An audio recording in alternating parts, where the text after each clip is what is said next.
podcast et ça repart. Prenez le temps entre culture, rencontre et inspiration locale. Installez-vous, on vous embarque. C'est Made in Deauville, la radio.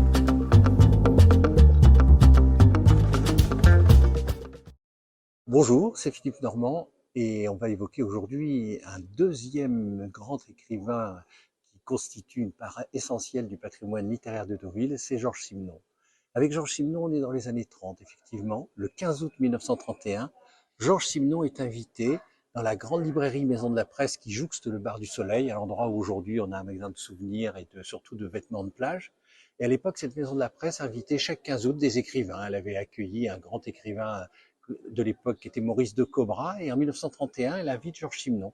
À cette époque-là, Georges Simenon, il est déjà un écrivain renommé, il a bien inventé le personnage de Maigret, et surtout, il a entrepris depuis quelque temps un voyage en cabotage avec un bateau qu'il a fait construire à Fécamp qui s'appelle l'Ostrogo. Et donc c'est Georges Simenon à bord de l'Ostrogo qui se rend à Deauville. Mais Deauville, à l'époque, le 15 août, est tellement fréquenté qu'il n'y a plus un hôtel de libre, il n'y a plus une chambre de libre, donc lui c'est pas grave, il dort à bord du bateau, sauf que c'est un jeune marin, Georges Simenon, donc il avait oublié ce jour-là le phénomène des marées, ce qui fait que quand il amarre son bateau à marée haute et qu'il se réveille au petit matin, il est tout au bout d'une corde et d'une amarre, la cul par-dessus tête, il a tout renversé à bord du bateau, mais il apprend que il y a beaucoup de monde qui l'attend à cette signature. Cette signature se passe formidablement bien, on en a des photos, il est très élégant, il a comme ça une chemise à rayures avec une cravate assortie avec les mêmes rayures.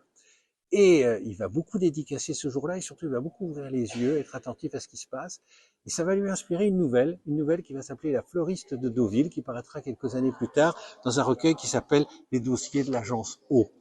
Et je vous parlais tout à l'heure de la manière dont il avait eu un réveil un peu difficile à bord de son bateau l'Ostrogo. Il en parle très joliment et je vous en lis un petit extrait.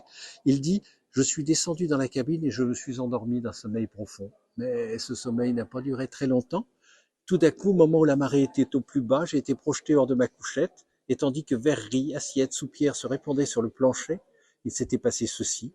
Le bateau de pêche était amarré au quai par de vieilles amarres avec le poids de l'Ostrogo à son flanc. Ces amarres ont cassé. C'est toujours la loi du plus fort. Il nous envoyait sur le flanc, au fond de la rivière, à peu près à sec. Il s'est écrasé sur nous. Il nous a fallu une grue pour redresser les deux bateaux. Contrairement à ce que l'on pourrait penser, c'est le grand bateau de pêche qui avait le plus souffert, car il était d'un âge certain et il avait des trous béants à bord.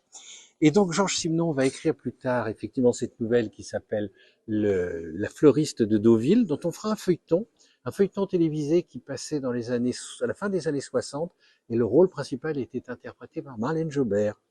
Et Simenon, dans cette nouvelle, parlait joliment de Deauville au petit matin. Il disait « Vous voyez à quoi ressemble Deauville à cette heure-ci ?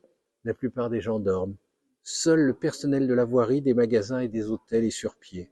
Quelques originaux aussi qui croient qu'ils sont ici pour prendre des bains de mer. Tenez, en voici un qui passe en peignoir, un qui veut nager. On n'a pas encore terminé le nettoyage de la plage, le ramassage des papiers. Ils étaient arrivés tous les deux non loin du bar du Soleil et la plage s'étendait devant eux d'un roux assez sombre, car la mer venait seulement de se retirer et le sable restait humide. On mettait en place des tentes multicolores, on faisait la toilette de la terrasse et des cabines. Voilà, un joli témoignage, Georges Simenon, qui raconte le Deauville des années 30. Et puis en 1959, c'est un autre bateau, une autre nouvelle qui vont nous ramener à Deauville, dans le sillage de Simenon, puisque une nouvelle de Simenon qui s'appelle Le Bateau des Mille, qui est paru en 54, va être adaptée au cinéma par Maurice Druon et Michel Audiard. Le cinéaste Jean Delannoy en sera le réalisateur et vous vous souvenez sûrement de ce film qui immerge le spectateur plus d'un tiers du film dans le Deauville des années 50. C'est le film qui s'appelle Le Baron de l'Écluse, interprété par Jean Gabin et inspiré lui aussi d'une nouvelle de Georges Simenon. C'était Made in Deauville, la radio. Retrouvez tous nos podcasts sur les plus grandes plateformes et vibrez avec nous sur nos réseaux.